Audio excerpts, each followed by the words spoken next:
اعوذ باللہ من الشیطان الرجیم بسم اللہ الرحمن الرحیم۔ آج جو میں سورہ مبارکہ آپ کے ساتھ شیئر کرنے والی ہوں اس سورہ کا نام ہے سورہ محمد۔ سورہ محمد کی 38 آیات ہیں، 38 یعنی کہ 38 آیات ہیں اور 4 رکوع ہیں۔ یہ مدنی سورت ہے اور چلیں پھر شروع کرتے ہیں۔ بسم اللہ الرحمن الرحیم۔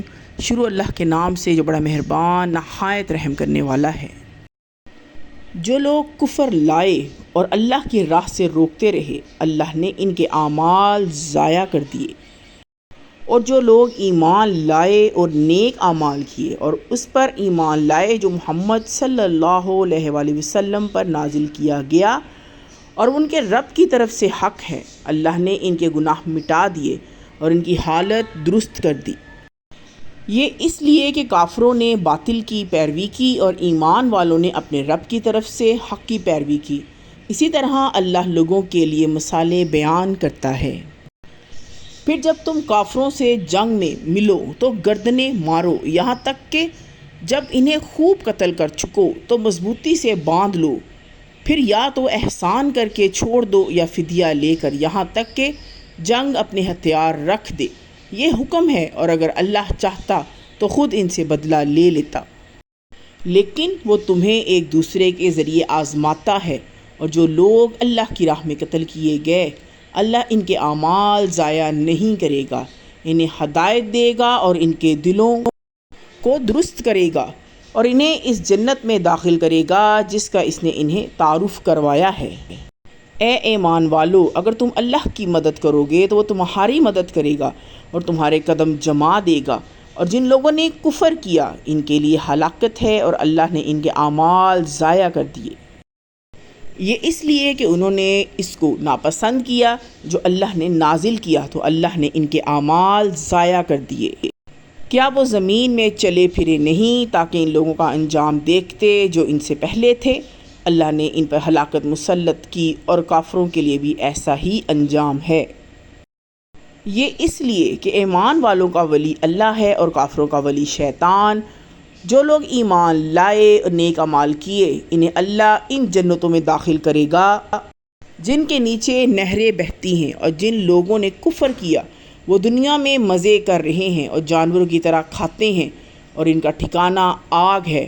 اور کتنی ہی بستیاں تمہاری اس بستی مکہ سے زیادہ طاقتور تھیں جس نے تمہیں نکالا، ہم نے انہیں ہلاک کیا اور ان کا کوئی مددگار نہ تھا۔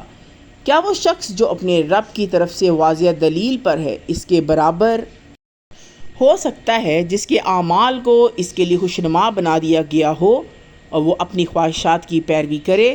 اس جنت کی مثال جو متقیوں سے وعدہ کی گئی ہے، اس میں ایسا پانی ہے جو کبھی بدبو نہیں کرے گا، اور دودھ کی نہریں ہیں جس کا ذائقہ نہیں بدلے گا، اور شراب کی نہریں ہیں جو پینے والوں کے لیے لذت ہیں، اور شہد کی نہریں ہیں جو صاف ہیں، اور اس میں ہر قسم کے پھل ہیں، اور ان کے رب کی مغفرت ہے۔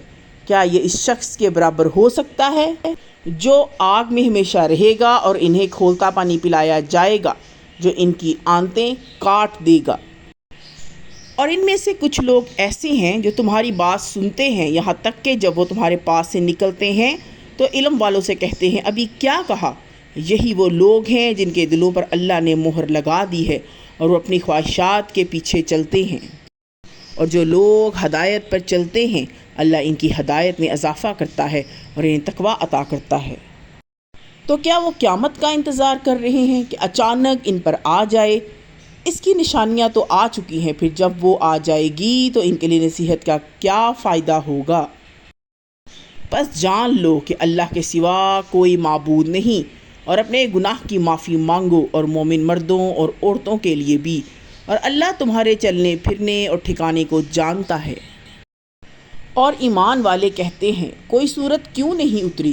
پھر جب کوئی صاف صاف حکم والی صورت نازل کی جاتی ہے اور اس میں قتال کا ذکر آتا ہے تو جن لوگوں کے دلوں میں بیماری ہے تم انہیں دیکھو گے کہ وہ تمہاری طرف ایسے دیکھتے ہیں جیسے موت کی بے ہوشی ان پر چھا گئی ہو، بس ان کے لیے افسوس ہے، ان کے لیے فرما برداری اور اچھی بات کہنا بہتر تھا۔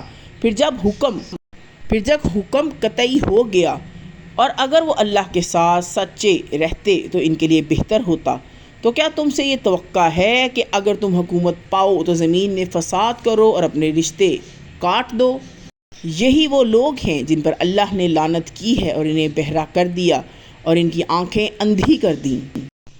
کیا وہ قرآن پر غور نہیں کرتے یا ان کے دلوں پر تالے ہیں؟ یقیناً جو لوگ ہدایت ظاہر ہونے کے بعد پیٹھ پھیر کے شیطان نے انہیں بہکا دیا اور انہیں امیدوں میں، یہ اس لیے کہ انہوں نے ان لوگوں سے کہا جو اللہ نے نازل کیا اس سے نفرت رکھتے ہیں، ہم بعض امور میں تمہاری اطاعت کریں گے اور اللہ ان کے راز جانتا ہے۔ پھر جب فرشتے ان کی روحیں قبض کرتے ہیں اس حال میں کہ وہ اپنی نفسوں پر ظلم کر رہے تھے تو وہ ان کے چہروں اور پیٹھوں پر مارتے ہیں، یہ اس لیے کہ انہوں نے اس چیز کی پیروی کی جو اللہ کو ناراض کرتی ہے اور اس کی رضا کو ناپسند کیا تو اس نے ان کے اعمال ضائع کر دیے۔ کیا جن لوگوں کے دلوں میں بیماری ہے وہ یہ سمجھتے ہیں کہ اللہ ان کے کینوں کو ظاہر نہیں کرے گا؟ اور اگر ہم چاہیں تو تمہیں ان کو دکھا دیں اور تم انہیں ان کے چہروں سے پہچان لو اور تم ان کو ان کے انداز گفتگو سے پہچان لو، اور اللہ تمہارے اعمال کو جانتا ہے۔ اور ہم ضرور تمہیں آزمائیں گے تاکہ جان لے کہ تم میں سے کون جہاد کرنے والے اور صبر کرنے والے ہیں، اور تمہاری خبریں جانچ لیں۔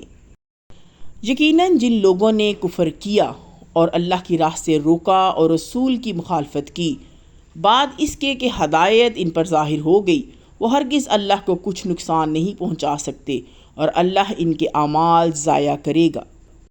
اے ایمان والو، اللہ کی اطاعت کرو اور رسول کی اطاعت کرو اور اپنے اعمال ضائع نہ کرو۔ یقیناً جن لوگوں نے کفر کیا اور اللہ کی راہ سے روکا پھر کفر ہی پر مر گئے، اللہ انہیں ہرگز معاف نہیں کرے گا۔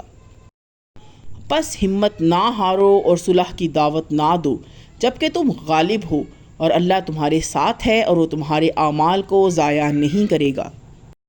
دنیا کی زندگی کھیل تماشے کے سوا کچھ نہیں، اور اگر تم ایمان لاؤ اور تقوی اختیار کرو تو وہ تمہیں تمہارے اجر دے گا اور تم سے تمہارے مال نہیں مانگے گا۔ اگر وہ تم سے مانگے اور اصرار کرے تو تم بخیلی کرو گے اور تمہارے دلوں کے کینے ظاہر ہو جائیں گے۔ سن لو، وہ لوگ جنہیں اللہ کی راہ میں خرچ کرنے کے لیے بلایا جاتا ہے تو تم میں سے بعض بخیلی کرتے ہیں، اور جو بخیلی کرتا ہے وہ اپنے ہی نقصان کے لیے بخیلی کرتا ہے، اور اللہ بے نیاز ہے اور تم محتاج ہو، اور اگر تم منہ موڑو گے تو وہ تمہارے سوا دوسروں کو لے آئے گا جو تمہارے جیسے نہ ہوں گے۔ اس طرح کی مزید اچھی ویڈیوز کے لیے پلیز میرے چینل کو لائک کریں، سبسکرائب کریں، شیئر کریں، کومنٹ کریں۔ میں اس طرح کی مزید اچھی ویڈیوز آپ کے لیے انشاءاللہ تعالی لاتی رہوں گی، اور صدقہ جاریہ کے لیے میرے چینل کو سبسکرائب کریں۔ السلام علیکم ورحمۃ اللہ۔